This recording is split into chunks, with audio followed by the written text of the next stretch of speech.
श्री गोपिनेश्वर सांस्कृतिक न्यासातर्फे चैत्र शुद्ध प्रतिपदा म्हणजेच गुढीपाडव्या या दिवशी नववर्षाचं स्वागत मंगळवारी 9 एप्रिल रोजी सकाळी 7 वाजता ठाणे शहरामध्ये होणार आहे। ही वर्षी महाराष्ट्राचे मुख्यमंत्री एकनाथ शिंदे स्वागत यात्रेमध्ये सहभागी होणार आहे। यावर्षी तरुण उद्योजक अर्जुन देशपांडे स्वागत अध्यक्ष म्हणून लाभले आहेत। सकाळी 7 वाजता गोपिनेश्वर पालखीचं पारंपरिक प्रथेनुसार वाजत गाजत प्रस्थान होईल। त्यानंतर ठाण्यातील सिद्धिविनायकाचं दर्शन घेऊन पालखी व इतर पादचारी जांभी नाका, रंगो बापूजी चौक या मार्गाने दगडी शाळेकडे निघतील। त्याचबरोबर मंदिरामध्ये आरती आणि प्रसाद वाटप झाल्यानंतर कार्यक्रमाची सांगता होईल। तसेच विविध सांस्कृतिक कार्यक्रमांचं देखील आयोजन करण्यात आलेलं आहे। यामध्ये रांगोळी प्रदर्शन असू दे किंवा प्रांगण येथे नृत्यधारा, त्याचबरोबर दशावतारी नाटक, महिला पौरोहित्य वर्गाचं रुद्रपठण, तसेच सायंकाळी मासुंदा तलाव येथे दीपोत्सव, तसेच कोपिनेश्वर प्रांगण येथे नांदी, तसेच सायंकाळी कोपिनेश्वर प्रांगण येथे शिवराज्याभिषेक नृत्य नाटिकेचं देखील आयोजन करण्यात आलेलं आहे। शुक्रवारी 5 एप्रिल रोजी शाळा क्रमांक 19 विष्णुनगर येथे सकाळी 10 ते 2 वाजेपर्यंत तसेच दुपारी 4 ते 8 या वेळेमध्ये रांगोळी स्पर्धा असून रांगोळी प्रदर्शन पुढील 5 दिवस नागरिकांसाठी खुलं राहील। तसेच यंदा रामायण या विषयावरती आधारित रांगोळ्या पाहायला मिळणार आहेत। श्री गोपिनेश्वर सांस्कृतिक न्यासातर्फे आयोजित गुढीपाडवा नववर्ष स्वागत यात्रेमध्ये यंदा 50हून अधिक रथांचा समावेश असणार आहे। तसेच चित्ररथांच्या माध्यमातून जनजागृती केली जाणार आहे। यामध्ये ठाण्यातील विविध संस्थांनी मोठ्या संख्येने सहभाग नोंदवला असल्याचं यावेळी सांगण्यात आलेलं आहे। त्याचबरोबर राज्याभिषेक समारोह संस्थेतर्फे 350व्या राज्याभिषेक दिनानिमित्ताने राज्याभिषेक दिन, महत्त्व, चित्ररथ, सन्मान स्त्री शक्तीचा, जागर नारी शक्तीचा इत्यादी विषय घेऊन महिला बाईक रॅलीमध्ये सहभागी होणार आहेत। स्वागत यात्रेच्या निमित्ताने आयोजित करण्यात आलेल्या पत्रकार परिषदेत स्वागत अध्यक्ष अर्जुन देशपांडे, कोपिनेश्वर सांस्कृतिक न्यासाचे अध्यक्ष विद्याधर वालावलकर, अरविंद जोशी, कार्यकारिणी अध्यक्ष उत्तम जोशी, विश्वस्त संजीव ब्रह्मे, डॉक्टर अश्विनी बापट, निमंत्रक तनय दांडेकर, सहनिमंत्रक विनीत आश्रित, निखिल सुळे व कुमार जयवंत उपस्थित होते। आतापर्यंत सगळ्यांच्या सहकार्यातून आपण ही यात्रा संपन्न करतच असतो, पण यावर्षीचं एक वेगळं पण असं की वयाच्या 21व्या वर्षी आपलं स्वतःचं एक नाव सिद्ध केलेलं आणि जेनेरिक फार्माचे जनते श्री अर्जुन देशपांडे यांनी आपलं स्वागताध्यक्षपद स्वीकारलेलं आहे।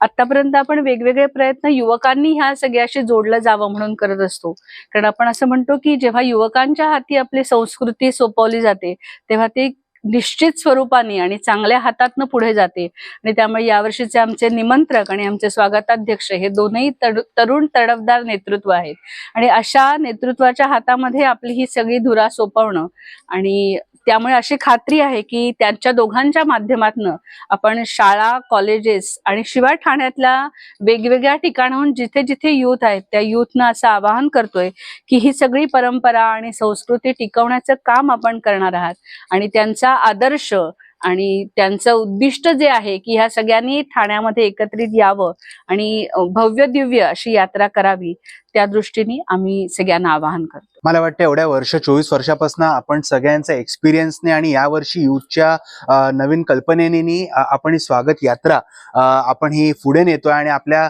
परंपरेला अजून जागृत ठेवण्याकरता आणि वाढवण्याकरता आपल्या ठाणे शहरामध्ये ही जी स्वागत यात्रा एवढ्या मोठ्या प्रमाणामध्ये भव्य दिव्य प्रमाणामध्ये आपण श्री कोपिनेश्वर देवळातनं आपण सकाळी ठीक 7 वाजता सुरू करणार आणि ती पूर्ण ठाण्यामध्ये आपण ती पार पाडणार। वेगवेगळे लोक तिथे जोडत जाणार अशी स्वागत यात्रा असणार आहे आणि मला वाटते की माझं हे भाग्य आहे की आज 21व्या वर्षी मी या न्यासातर्फे मला तुम्ही स्वागत अध्यक्षाचा ऑपॉर्च्युनिटी दिली आहे त्याच्याबद्दल आणि ह्याच्याकरता नक्कीच अजून मोठ्या प्रमाणामध्ये युथला, कॉमन लोकांना आपण या यात्रेमध्ये जोडायचं पूर्ण फोकस करू।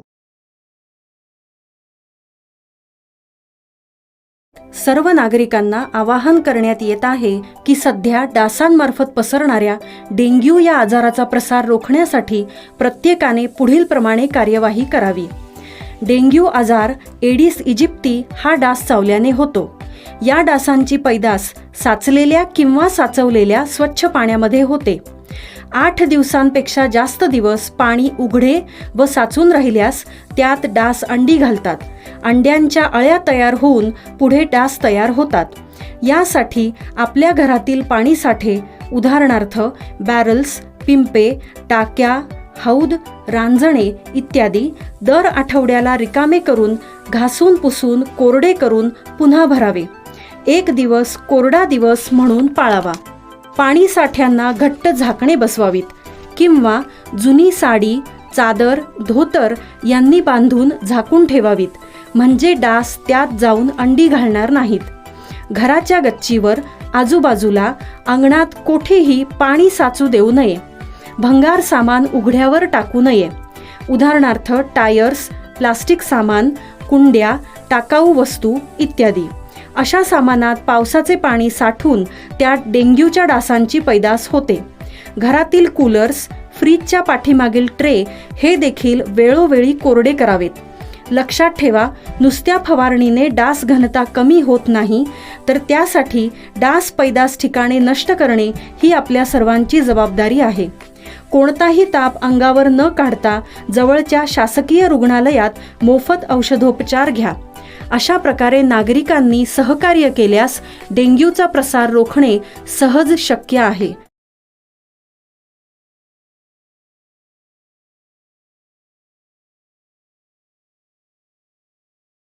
तमिळनाडू, बँगलोर, पाचगणी, वर्धा, मध्य प्रदेश इत्यादी विविध ठिकाणी झालेल्या अखिल भारतीय कबड्डी स्पर्धेत ठाणे महानगरपालिकेच्या महिला व पुरुष कबड्डी संघाने चमकदार कामगिरी करत विजेतेपद पटकावले आहे. महानगरपालिकेच्या कबड्डी संघाच्या कामगिरीबद्दल ठाणे महानगरपालिका आयुक्त सौरभ राव यांनी महिला व कबड्डी पुरुष संघाचं अभिनंदन केलं. त्यांना पुढील वाटचालीसाठी शुभेच्छा दिल्या. यावेळी अतिरिक्त आयुक्त संदीप माळवी, क्रीडाधिकारी तथा उपायुक्त मिनल पालांडे तसेच महिला कबड्डी संघाच्या व्यवस्थापक नीना गोळे, प्रशिक्षक संतोष शिर्के, पुरुष कबड्डी संघाचे व्यवस्थापक गणेश म्हात्रे, प्रशिक्षक जसपाल सिंह राठोड उपस्थित होते.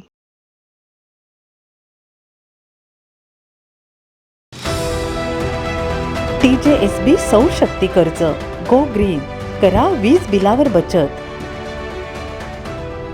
आकर्षक व्याजदर, 84 महिने परतफेड कालावधी, 80% लोन, व्यावसायिक आणि उद्योजकांकरता सुद्धा. अधिक माहितीसाठी तुमच्या जवळच्या शाखेला भेट द्या किंवा संपर्क साधा. 1800-223-466 आणि 1800-266-3466.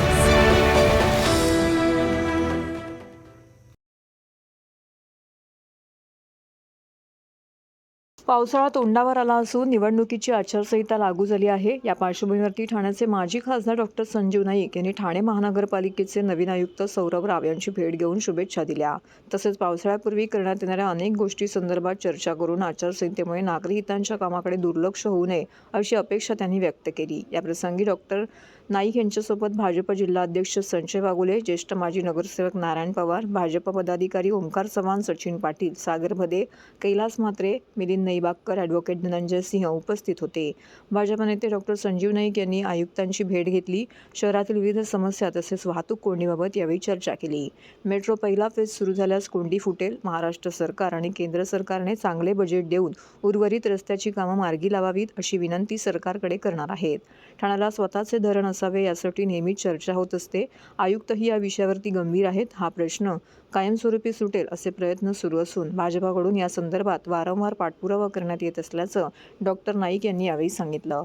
पावसाळा काही दिवसांवर आहे, तेव्हा निवडणुकीच्या आचारसंहितेमुळे नागरी हिताच्या कामांकडे प्रशासनाचं दुर्लक्ष होता नये याकडे लक्ष देण्याची सूचनाही त्यांनी आयुक्तांना केली आहे. नमस्कार. या ठिकाणी नवनिर्वाचित आयुक्तांची आज भेट, सदिच्छा भेट सन्माननीय वाघुले साहेब आणि आमचे सर्व भारतीय जनता पक्षाचे पदाधिकारी यांच्यासोबत, नगरसेवकांच्यासोबत जे काय आज या ठिकाणी त्यांच्याबरोबर झाली, एक सकारात्मक बैठक या ठिकाणी झाल्याचं निश्चितपणे मी सांगू इच्छितो की एक सनदी अधिकाऱ्याला दृष्टिकोन हा सकारात्मक असावा लागतो आणि तो सकारात्मक दृष्टिकोन असेल तर शहराचा विकास हा निश्चितपणे होतो.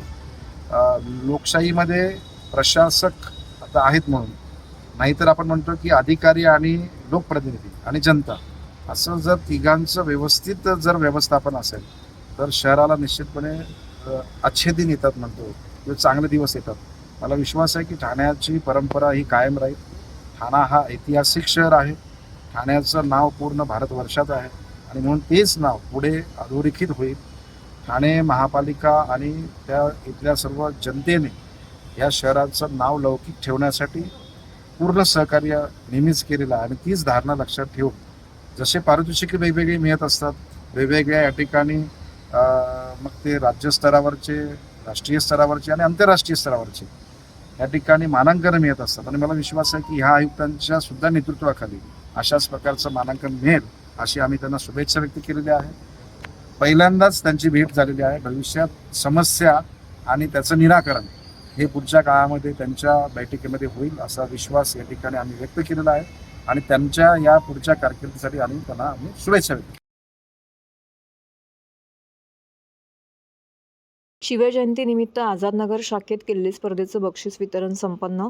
शिवसेना उपनेते स्वर्गीय अनंत तरे यांनी कित्येक वर्षापासून सुरू केलेल्या दिवाळीनिमित्त आयोजित किल्ले स्पर्धेचा बक्षीस वितरण कार्यक्रम तिथीप्रमाणे शिवजयंतीनिमित्त शिवसेना उद्धव बाळासाहेब ठाकरे गटाच्या वतीने आझादनगर शिवसेना शाखेत आयोजित करण्यात आला होता.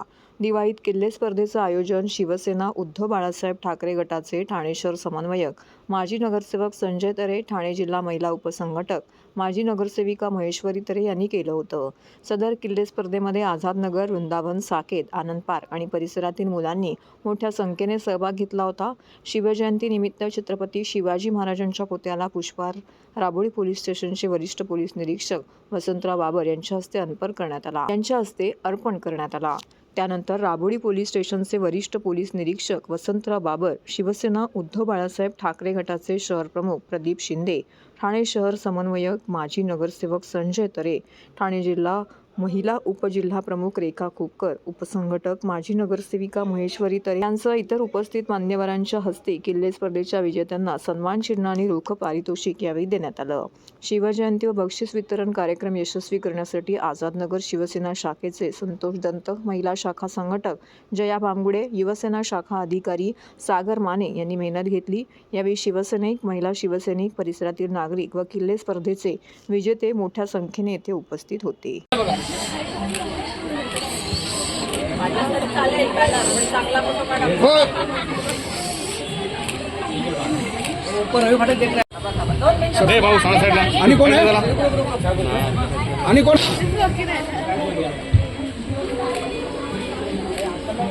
छत्रपती शिवाजी महाराज की जय भवानी, जय शिवाजी, जय भवानी, जय शिवाजी.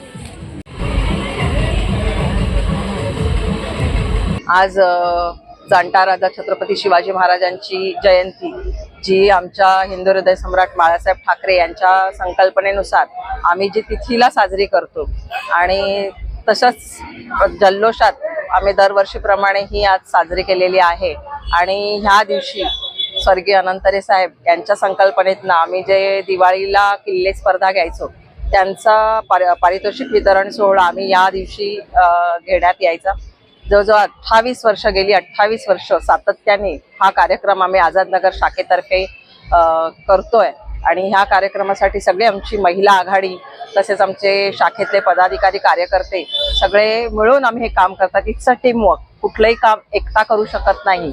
हे सगळ्यांच्या माध्यमातून आम्ही हे मोठ्या जल्लोषाने साजरा करतो.